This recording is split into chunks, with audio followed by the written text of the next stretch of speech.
Phipps, author of Lifting the Lid, and I'm here with Mark Crutcher of IGA, and here he is on the front cover of the book with a great story about attitude.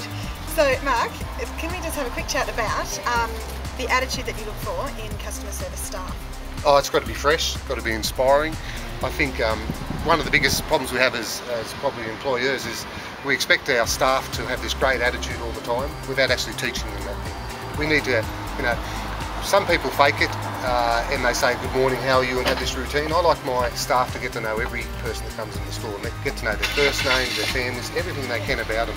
And then if you actually give them an uplifting place to work, then attitude comes through natural. You can't fake attitude. It's something that you've got to actually be part of the environment. So if you've got bad customer service, it normally comes down to the top, starts with us, and it filters down. So the biggest thing for us is to get our staff in a happy environment, get them in a good place, and they just want to be infectiously happy anyway. So I don't know that you can actually give them a script and say this is what you need to say every time. But I do say if you give them a happy environment to work, that will come infectious, and the customers will notice when you have happy staff.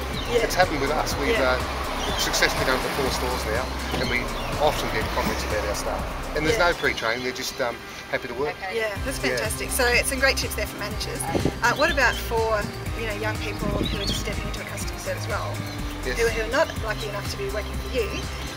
What tips would you give them? Look, I think it's a challenge. You are a product of your environment. I think the greatest thing is to always look on the bright side of life. If you're going to work anyway, you may as well have a go and just be happy. It becomes infectious, as I said before.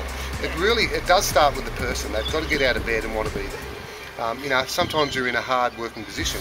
I think you'll find if you're in a happy attitude, the people around you will respond as well. That's right. So you can actually change the workplace attitude of your work as a single employee, whether or not you're actually the grocery boy or on the front checkout. You can actually infect those around you. And I've seen it happen before. It's brilliant. Awesome. Thank you.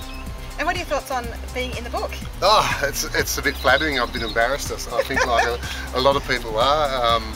It's nice to reflect and see where you've come from and where you're on the way. Look, we're on a journey, and it's not about getting there. It's the journey itself. So, look, I'm flattered that I'm in the book, and I'm probably a little bit embarrassed about it. Just happy to help out. That's why we've got the title Quiet Achievers there. Thank you, Mark. My pleasure.